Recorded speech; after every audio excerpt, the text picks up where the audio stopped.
Hello friends, ચાલો આજે હું જે પણ કંઈક બનાવું છું એની રેસીપી આપની સાથે શેર કરું. તો ચાલો. પહેલાં તો આપણે 3 બટાકા લઈ લીધા છે. એને ધોઈને આ રીતે છાલ ઉતારીને આ રીતે કટ કરી લેવાના, લાંબી લાંબી ઊભી ચીરીઓ કરી લેવાની. અને એક બાઉલમાં 1 ગ્લાસ જેટલું પાણી લીધું છે, એમાં મીઠું એડ કર્યું છે અને 4 મિનિટ સુધી ઉકળવા દેવાનું.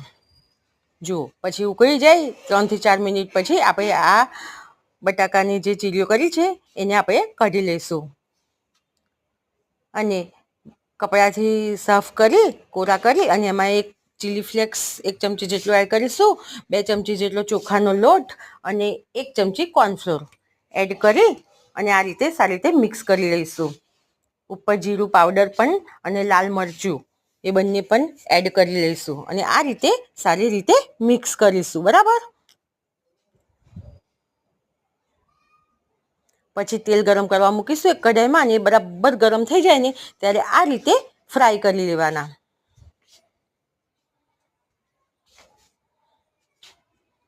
મસાલેદાર ચિપ્સ આપણી તૈયાર થઈ જશે.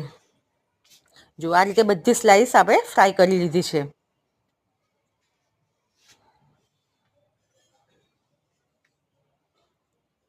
એની ઉપર હું સફેદ તલ એડ કર્યા છે, લીલા ધાણા, ટોમેટો કેચઅપ સાથે 5 વાગે આપણે આમ જ સ્ટાર્ટર ટાઈપ નાસ્તો કરી શકીએ. ખૂબ સરસ લાગશે. પણ મારે થોડું એક્સ્ટ્રા કરવું છે એટલે હું થોડી ચિપ્સ મૂકી દીધી છે નાસ્તા માટે અને બીજી થોડી ચિપ્સ લઈ લીધી છે અને જે કઢાઈમાં આપણે ફ્રાય કરી હતી એ કઢાઈમાં થોડું તેલ, સફેદ તલ, પાતળી પાતળી ડુંગળીની સ્લાઈસ, કેપ્સિકમ, કબેજ, લીલા ધાણા, લીલા મરચાં અને સોયા સોસ અને ટોમેટો કેચઅપ એડ કર્યો છે અને જે આપણી મસાલેદાર ચિપ્સ તૈયાર કરી છે ને એ પણ એડ કરી લઈશું. સફેદ તલ નાખશો તો ખૂબ સરસ ટેસ્ટ આવશે એટલે સફેદ તલ પણ એડ કરવાના અને લીલા ધાણા પણ. બસ હાઈ ફ્લેમમાં જ રાખવાની 1-2 જ મિનિટ માટે. હાઈ ફ્લેમ પર આ રીતે ફેરવી મિક્સ કરી અને એક પ્લેટમાં કાઢી લઈશું.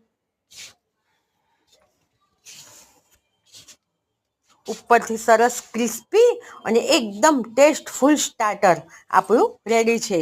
સાંજે 5 વાગે ભૂખ લાગે ને ત્યારે આ સ્ટાર્ટર ખૂબ સરસ લાગશે, ટેસ્ટી અને મજેદાર.